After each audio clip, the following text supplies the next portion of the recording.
Hola, bienvenidos a un nuevo conversatorio de Acción Educar. Esta vez para hablar de educación superior, financiamiento, autonomía, investigación. Estamos con un invitado muy especial, el rector por más de casi 15 años, rector de la Pontificia Universidad Católica de Chile, don Ignacio Sánchez. Rector, muchas gracias por aceptar esta invitación. Gracias, Daniel, feliz de estar aquí con ustedes y poder conversar sobre estos temas. Súper. Rector, entremos de inmediato en materia. Para usted, después de un recorrido de muchos años en la rectoría y muchos años más además en la academia, en la universidad, hoy, ¿cuáles son las prioridades en educación superior y cómo entra el financiamiento en esas prioridades? Bueno, yo creo que una de las prioridades principales de educación superior es darnos cuenta de la relevancia de las universidades en el desarrollo del país. No solamente en Chile, pero en nuestro país la conducta, el desarrollo, el crecimiento, el aporte de las universidades es esencial.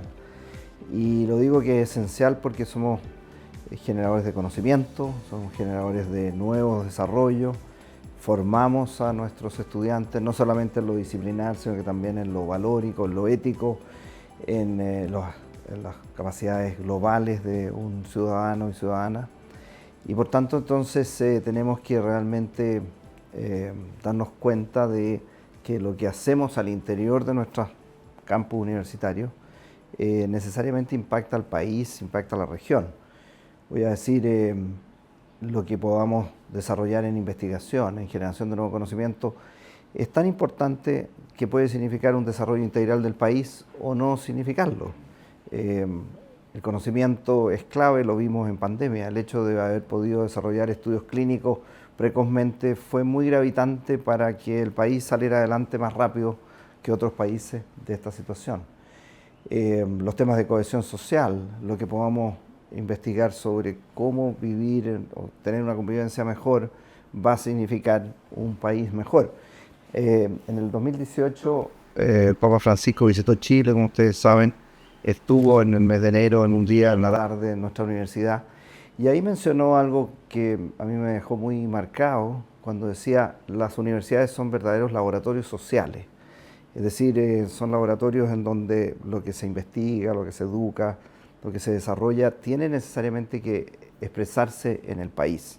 Y nosotros estamos desarrollando un proyecto educativo con esa mirada, digamos, salir de nuestras fronteras. Tenemos una comunidad de cerca de 50.000 personas, entre estudiantes, profesores, profesionales, administrativos, 50.000 personas, pero que en el fondo lo que queremos es que de esa comunidad salgan frutos positivos para el país.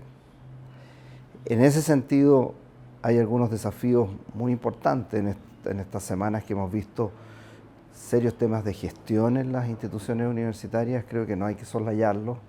Creo que las universidades son instituciones que hay que cuidar día a día y hay que tener cuidado en los detalles y hay que tener visión de futuro, pero preocuparse de los detalles internos para poder tener una sostenibilidad.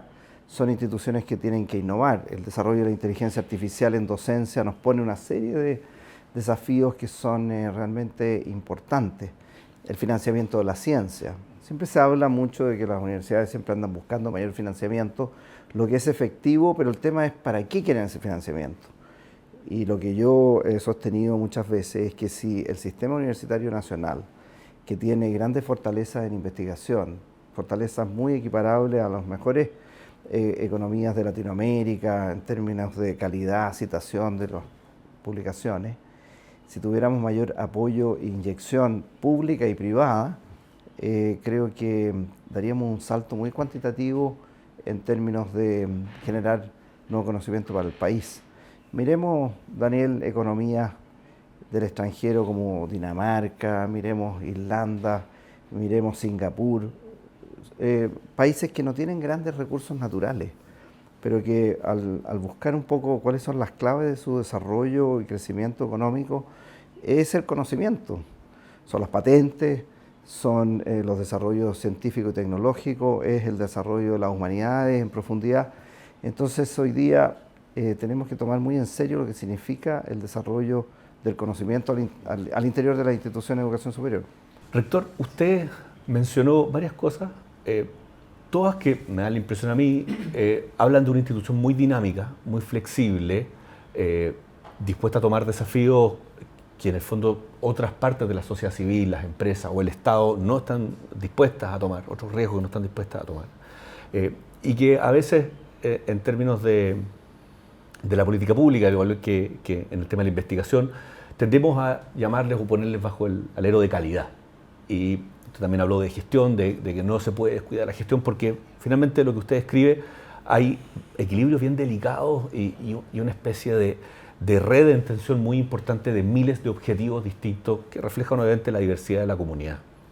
¿Cómo se enfrenta eso con un sistema de financiamiento que usted ya adelantó y quería conversar de eso, muy limitado en investigación, muy pequeño en investigación y quizás no con los incentivos correctos, y además un sistema que viene perfilándose desde la gratuidad con fijación de vacantes, o sea, control del crecimiento, fijación de aranceles, control de los ingresos finalmente desde el Estado, y en el último proyecto que se está hoy discutiendo, el FES, prácticamente una totalidad del financiamiento de las instituciones en base al fisco. ¿Cómo conversan esas dos, eso que yo veo tan dinámico que escribe usted y tan de frontera, y una forma de financiamiento que, sin entrar a picar, al menos es rígida?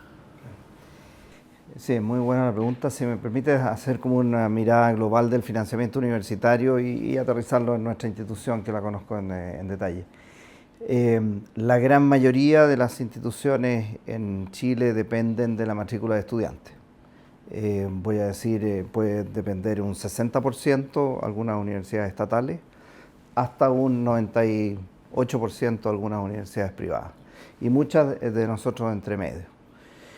Entonces, la situación de la Universidad Católica, teniendo nuestra universidad más o menos un 25% del aporte en ciencia y nuevo conocimiento al país, o sea, un cuarto de los proyectos, publicaciones, patentes, etcétera, se producen en nuestra institución a nivel nacional. Nuestro presupuesto depende aproximadamente un 70% de aranceles universitarios de estudiantes de pre y posgrado. Nosotros tenemos 38.000 estudiantes, de los cuales hay 32.000 en el pregrado. Ese 70% se distribuye, hoy día nosotros tenemos un 32% de estudiantes en gratuidad. O sea, prácticamente 1 de cada 3 estudiantes están en gratuidad. Y otro 1 de cada 3 reciben apoyo socioeconómico. O sea, 2 de cada 3 estudiantes de la Universidad Católica reciben apoyo económico para poder financiar sus estudios. Y un tercio puede sacarlo del bolsillo familiar. Ahora, esto se da en una institución que capta más o menos el 60% de los 4.000 mejores puntajes del país. Es decir, estamos captando casi un 50% de estudiantes del sector público, municipal, particular, subvencionado, casi la mitad, y estamos captando a los mejores, considerando pura PAE, ranking, notas, todo el sistema. Esta universidad tiene entonces un 70% de los ingresos de la matrícula de estudiantes y un 30% que se divide más o menos un 18% de fondos estatales a través de el AFD y otros fondos estatales, un 5% de filantropía y más o menos un 5% de generación de ingresos, educación continua, actividades propias de la universidad que pueden generar ingresos. Ahora, con esa estructura de costo, estar como una de las mejores universidades de Latinoamérica en términos de generación de conocimiento es una gracia muy grande, que no es gracia del rector ni ninguno de los que dirigimos, sino que de los profesores, de los investigadores, porque lo que ocurre, Daniel, es que con muy pocos recursos se produce mucho. Fíjate que nosotros cada año obtenemos más o menos unos 40 millones de dólares en fondos concursables para investigación. Pero una universidad que está en los lugares 90 del mundo, como nosotros estamos, recibe y capta más o menos 600, 700 millones de dólares, que la que yo veo que está un poquito más arriba, un poquito más abajo. Es decir, con menos del 10% de los recursos, nosotros logramos esta productividad académica. Lo que es maravilloso, es encomiable, no se habla en los medios de comunicación de esto, pero la gran pregunta, ¿es sostenible o no? Cuando yo ingresé en el 2010, teníamos cerca de 1.000 publicaciones al año, hoy día tenemos cerca de 3.000. Pero cuando ingresó el rector Rosso el 2000, teníamos cerca de 500. Es decir, no es cosa de un rector u otro rector. Nosotros vamos duplicando cada 7, 8 años el número de publicaciones. Pero si tú me dices en 8 años más vamos a tener 6.000, es muy difícil. No por la calidad de nuestros profesores, sino que porque están realmente en una actividad máxima de productividad. Nosotros necesitamos más profesores, necesitamos más estudiantes de doctorado, más egresados de postdoc para realizar mayor cantidad de investigaciones. Nosotros estamos en el tope en Latinoamérica liderando en términos de calidad, los quintiles 1 y 2, que son los índices de calidad de publicación.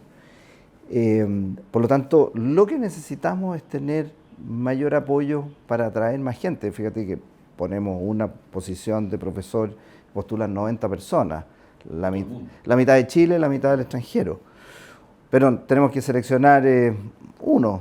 Si pusiéramos 3 postulantes, tendríamos 3 excelentes postulantes. Pero ahí me impresiona, rector, porque usted habla de, bueno, que pudiéramos tener una trayectoria en la Universidad Católica de crecimiento de las publicaciones a un ritmo, o sea, se podría mantener el ritmo que ha tenido hasta ahora, pero hay un tope, o se ve que no se podría crecer a ese mismo ritmo. Y eso me choca mucho cuando hay una intención, tanto en el diseño de la gratuidad como en el diseño del FES, de limitar las vacantes y limitar los ingresos de pregrado. Usted decía, bueno, hay ingresos por investigación que son pocos para la productividad, pero esos ingresos también vienen del pregrado porque finalmente la universidad es una comunidad en la cual es muy difícil desarmar el nexo entre investigación y docencia. El investigador se nutre de la docencia, el alumno se nutre de la investigación del académico, entonces es razonable que haya una forma de compartir costos, pero como en el fondo usted menciona una institución que si uno le mete 1, entrega 3, ¿cómo entonces cómo se combina eso con una limitación del crecimiento y del financiamiento? Bueno, entrando a la propuesta de ley que se va a discutir en los próximos meses o el próximo año, yo he sido muy crítico desde el momento 1 porque creo que hay una confusión muy grande en su diseño.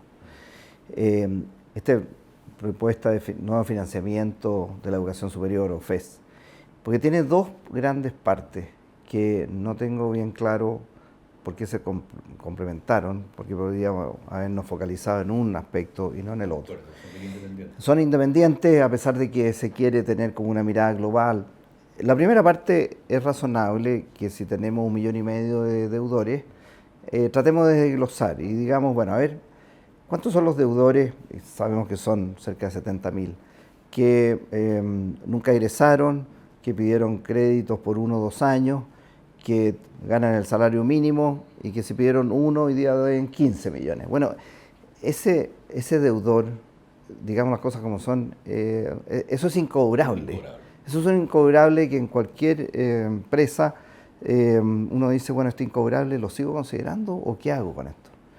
Entonces, había que determinar quiénes eran imposibles de que asumieran sus costos, porque ya digo, no tuvieron una experiencia en educación superior, muchos de ellos en institutos técnicos profesionales, y que están con grandes periodos de cesantía, ganando salarios muy, muy menores. Pero habían otros, en gran proporción, y lo conozco porque nosotros tenemos fondos de crédito solidario universitario, pero también tenemos un porcentaje bajo de CAE, y somos la institución con mayor recaudación, es decir, gran parte de nuestros estudiantes que egresan con un crédito responden muy bien a sus obligaciones. Pero veíamos que en los últimos 3 años, incluso los nuestros, que responden muy bien, cada vez que alguna autoridad de gobierno hablaba de condonación, aumentaban 2-3 porcentajes la morosidad. Entonces había que decir, bueno, a ver, ¿cómo hacemos para que la gente se ponga al día? ¿Cuáles son los incentivos de reprogramación? Me alegra mucho que nos hablara de una condonación universal porque era bastante absurdo hacer una condonación universal cuando muchos de los estudiantes estaban pagando cuotas bastante menores al 10% de su ingreso y llevaban, como digo, muchos años al día y ya iban en un camino de cumplir con sus obligaciones. Muchos de nosotros tuvimos crédito fiscal, estoy hablando de los años 80, y teníamos esa sensación clara de que esto era un fondo solidario, es decir, si yo pago, futuras personas que van a venir van a tener los fondos para tomar esos créditos y así hay una retroalimentación. Eso que podríamos haber tenido un diseño, que yo discrepo del diseño actual. El diseño actual que se plantea para los créditos es, tú tienes que tomarlo todo o no tomas nada. Claro. Muchos de nosotros tuvimos créditos parciales. El criterio actual es, tú pagas según tu ingreso, por lo tanto va a haber un porcentaje que no es menor, que puede pagar 2 o 3 veces el crédito que le prestaron, sí, particularmente en ciertas carreras y particularmente egresados de ciertas universidades. Entonces, eso claramente hay que hacer una nueva ingeniería de la propuesta. Estamos hablando solamente de la propuesta crediticia, porque se pueden producir anomalías y injusticias bastante grandes. Esto hay que mirarlo a 20 años, Daniel, no hay que mirar lo que me pasa a mi institución en 2 o 3 años más. Y el otro tema, entonces, en este paraguas de crédito, se mete el financiamiento eliminando el copago en los deciles 7, 8 y 9. Yo te decía anteriormente que tenemos un 32% en gratuidad, por lo tanto tenemos la Universidad Católica un 32% en los primeros 6 deciles. El decil 7 tenemos un 1%, curioso, ¿no es cierto? En el decil 8 tenemos un 3%. Y eso es porque obviamente hay gestión de antecedentes. Hay muchos estudiantes que pueden estar en el decil 6, pero sin esa gestión que han hecho de sus antecedentes, a lo mejor estaban en el decil 7 u 8. Sí. En el decil 9 nosotros tenemos cerca de un 9% y en el decil 10 tenemos cerca del 40%. Entonces, ¿qué es lo que ocurriría si hacemos para nosotros y para otras instituciones copago cero en los 7, 8, 9? Lo más probable es que, claro, primero tú pierdes todo ese aporte que estás recibiendo de esos 3 deciles, y si tú tienes hoy día un decil 10 de 40%, te va a quedar con un decil 10 de un 25%. O sea, eso es, porque esto es un peso más, cambias de decil, no es gradual. Y en la gratuidad también ocurre que hay un sobre reporte del decil 6, el decil 6 es enorme. Exacto, si el decil 6 se come parte del decil 7. Sí.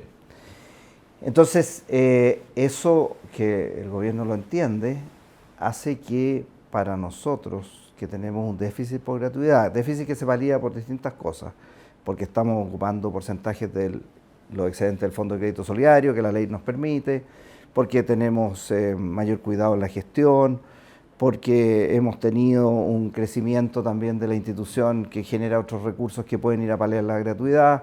Bueno, una serie, porque tenemos becas privadas que nos colaboran como complemento de gratuidad, pero el déficit que tenemos hoy día estamos como muy al límite de gestionarlo. Y además, sí, igual son recursos que podrían estar invertidos en otras de las actividades que mencionó usted al principio, independiente que a través de la gestión, pero también se habla a veces como de eficiencia.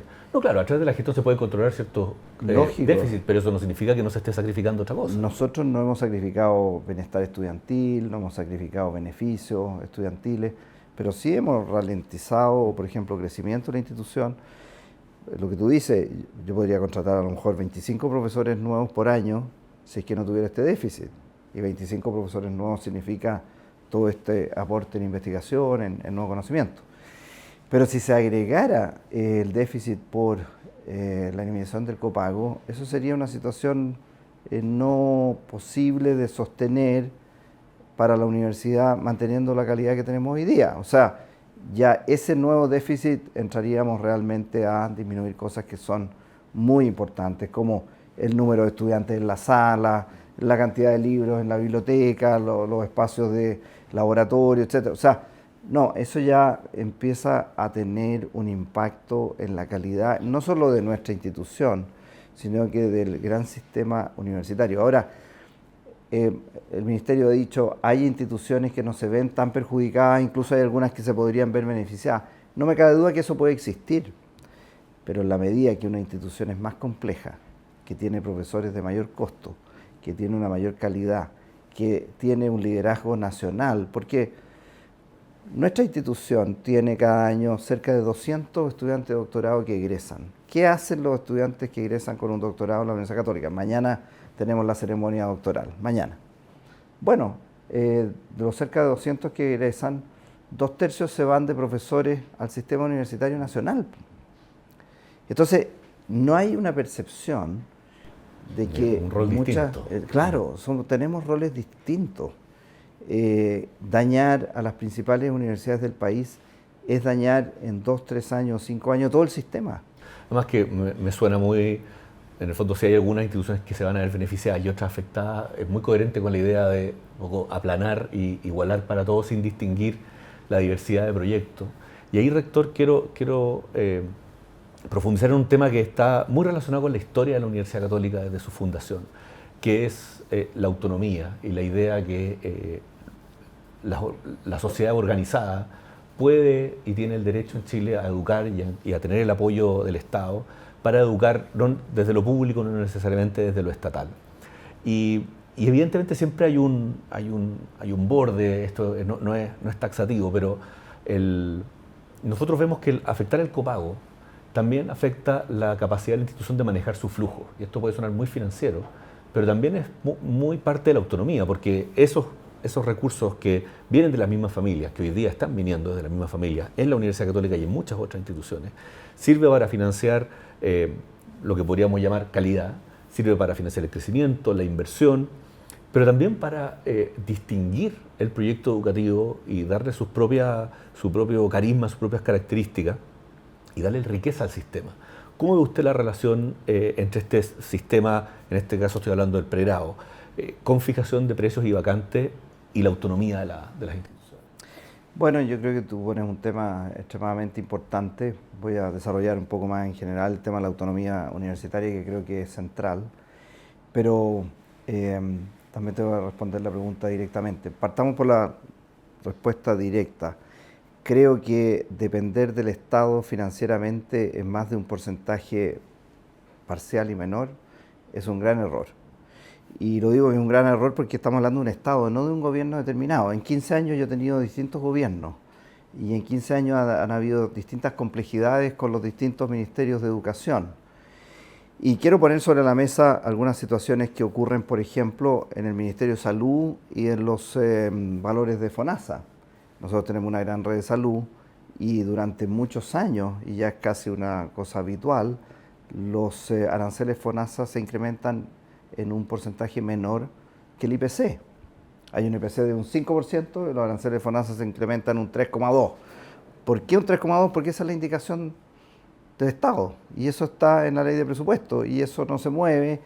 Y entonces, ¿qué va a pasar con esta fijación? Y esto que algunas instituciones dependan en un 95% del aporte estatal por sus aranceles.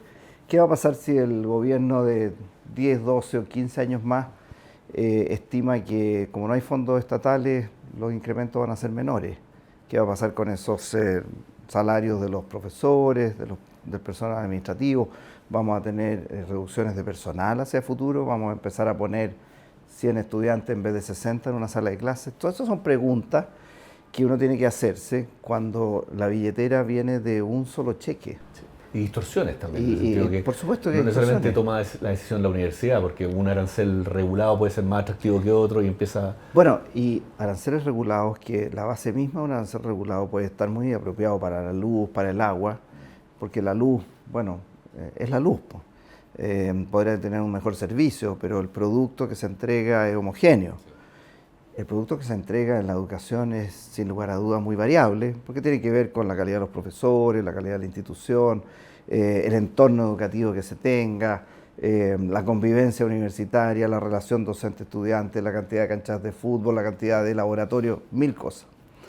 Pero yendo a la autonomía, yo creo, Daniel, si tengo unos minutos, hay 4 aspectos de la autonomía universitaria que para una institución como la nuestra siempre tenemos que tener muy encima de la mesa y que para los próximos rectores o rectoras que vengan al cargo que yo tengo es muy importante tener presente. Primero, desde hace 1000 años que nacen las universidades en Europa y casi 200 años en Chile, la relación de la universidad con los estados y los gobiernos siempre ha tenido tensiones.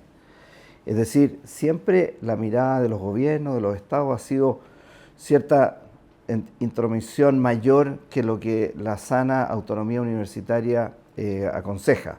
No quiere decir que las instituciones universitarias no tengan ninguna regulación, no, pero quiere decir que se tienen que autogobernar, que los currículum dependen de las propias comunidades, que lo que se investiga tiene que haber libertad académica para investigar.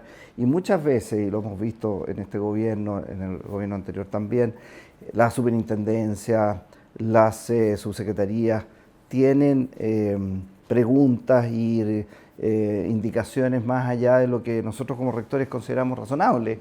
Cuando la información está disponible en la web, si me preguntan qué contenidos de género tienen los currículum de nuestras carreras. Bueno, todos los currículum de las carreras están en la página web de cada una de las carreras, de cada una de las facultades. Entonces, no me parece que estas preguntas y contrapreguntas sean razonables. Tienen que tener un margen. Las instituciones universitarias necesitan su autonomía de desarrollo por el Estado. Segundo, nosotros somos una universidad católica.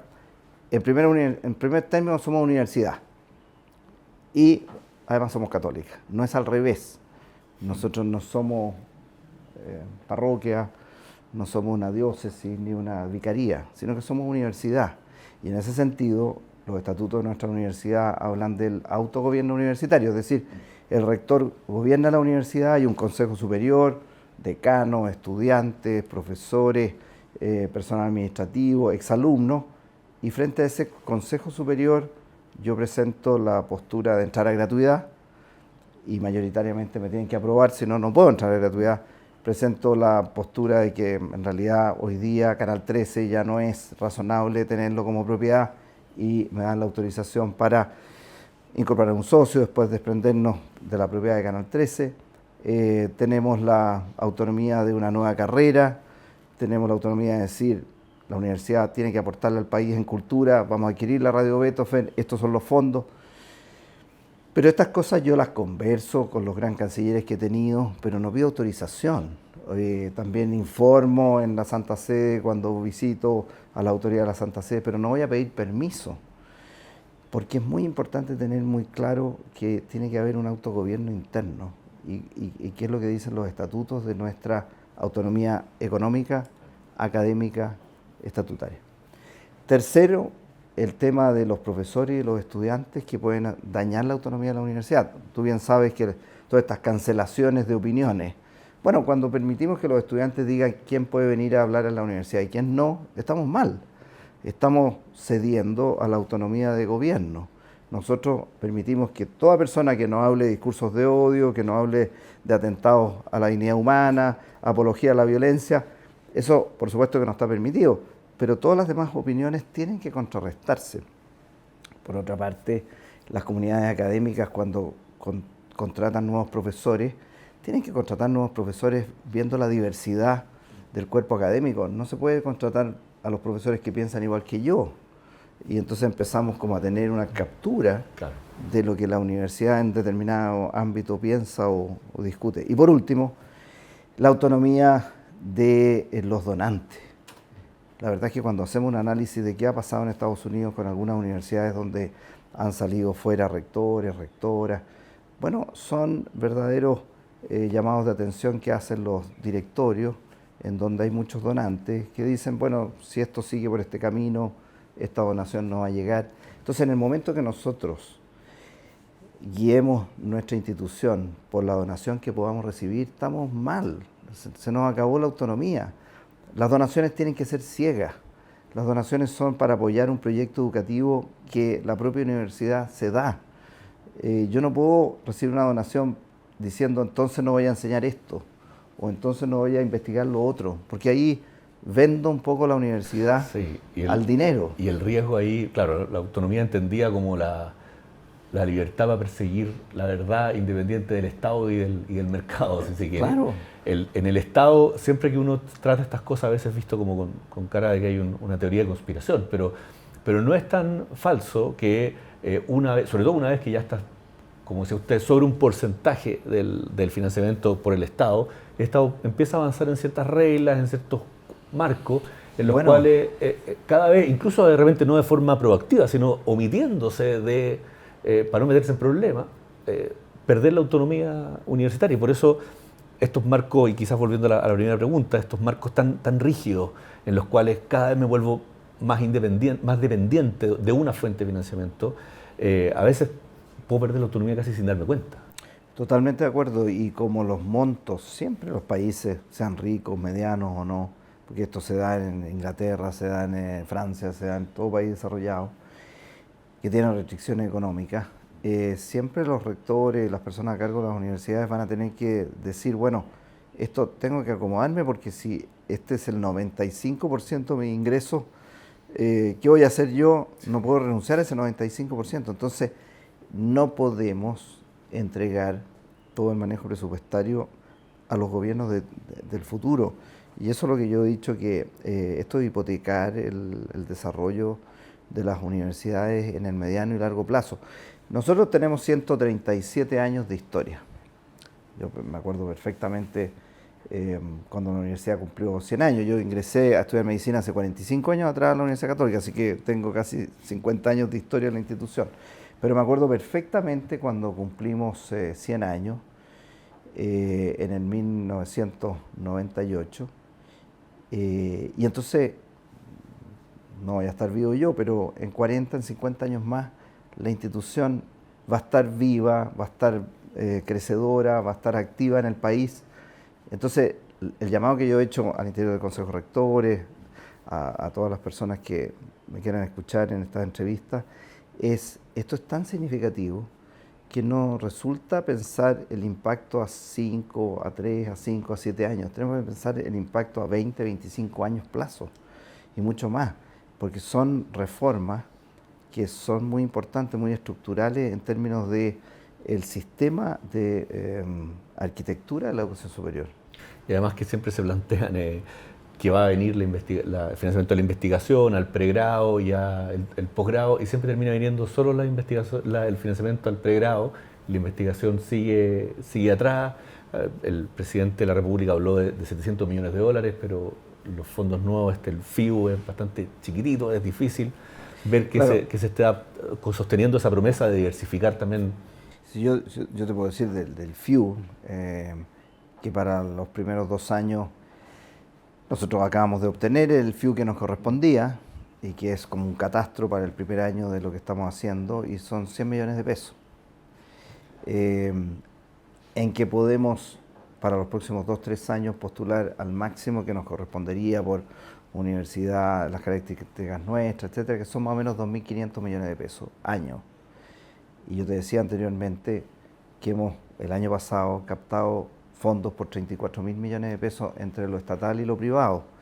Entonces, en el mejor de los casos, esta gran noticia que dio el presidente en la celebración del Consejo de Rectores, para nuestras instituciones no va siquiera a significar un 10% más del fondo que tenemos hoy día.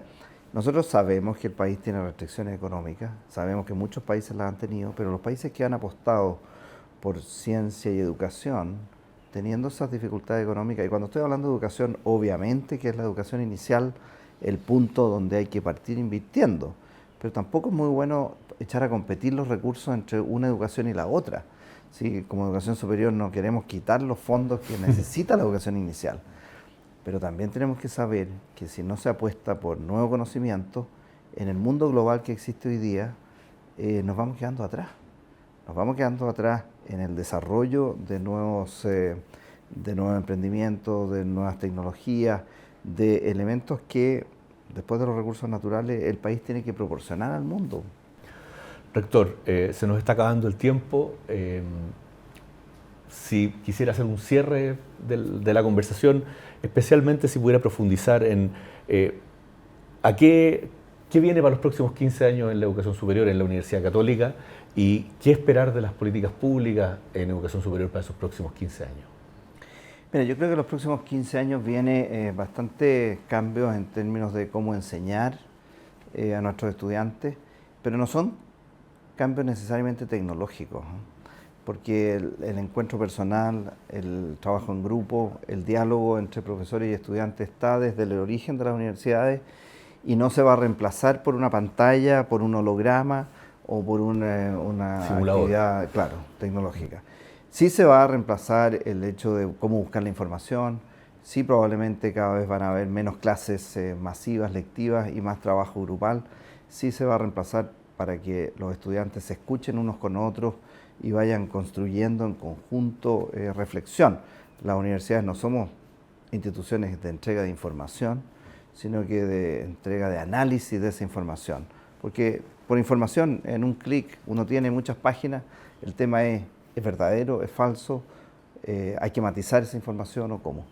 Segundo, la educación superior en Chile sí o sí tiene que ser sinónimo de nuevo conocimiento. O sea, nosotros no podemos repetir conocimiento externo, sino que tenemos que fortalecer áreas de investigación.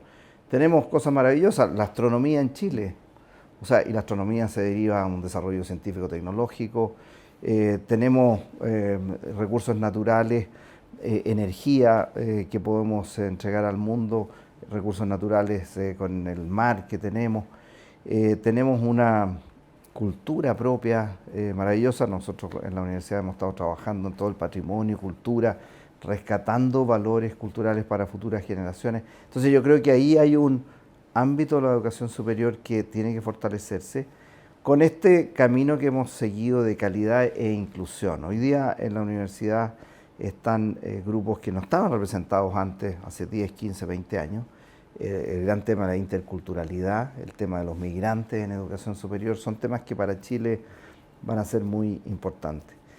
Y yo creo que el esfuerzo público-privado en el financiamiento es clave.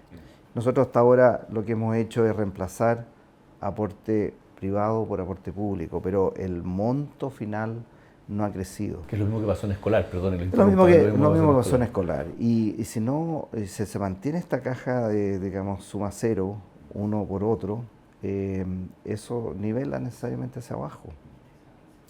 Lo que sí tenemos que tener claro es que los créditos que tenemos que fortalecer, dejar a la banca privada afuera. Dicho sea de paso, el 50% del CAE hoy día es el Banco Estado. Así es. O sea, y el otro está en propiedad del Estado. Claro, entonces digamos cómo son las cosas, porque se demonizan muchas cosas, pero entonces una agencia estatal, ojalá los intereses mínimos, se puso 2%, a lo mejor puede ser el 1%, hasta un cierto margen de ingreso, de porcentaje, no se paga cuando hay periodos de cesantía. Son todas cosas que yo creo que tenemos mucho consenso. Y ya hay muchos años, proyectos que a lo mejor hay que revisitar y decir, bueno, ¿en qué estamos de acuerdo? ¿Cuáles son los puntos que tenemos que seguir avanzando? Y dejar de poner esta propuesta de suspender los copagos, porque creo que no solamente le va a hacer mal a las instituciones. Aquí pareciera que tenemos instituciones por un lado y familias por el otro. Un desequilibrio. Sí. Finalmente, a los 5 años, cuando las instituciones comiencen a decaer en su calidad, ¿quién va a pagar la responsabilidad, digamos, el efecto? Son las propias familias y los estudiantes. Si nosotros lo que queremos es que nuestros estudiantes se formen de la mejor manera y para eso tienen que tener la calidad de las instituciones que tenemos hoy día y que aspiramos a seguir creciendo.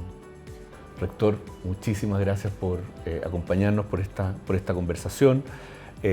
Los invitamos a seguir a Acción Educar en sus redes sociales, a continuar esta conversación, a visitar nuestra página web para revisar nuestros estudios y los análisis más específicos respecto al proyecto de ley FES y otros temas de política pública en educación superior. Muchas gracias por acompañarnos y nos veremos en un próximo conversatorio.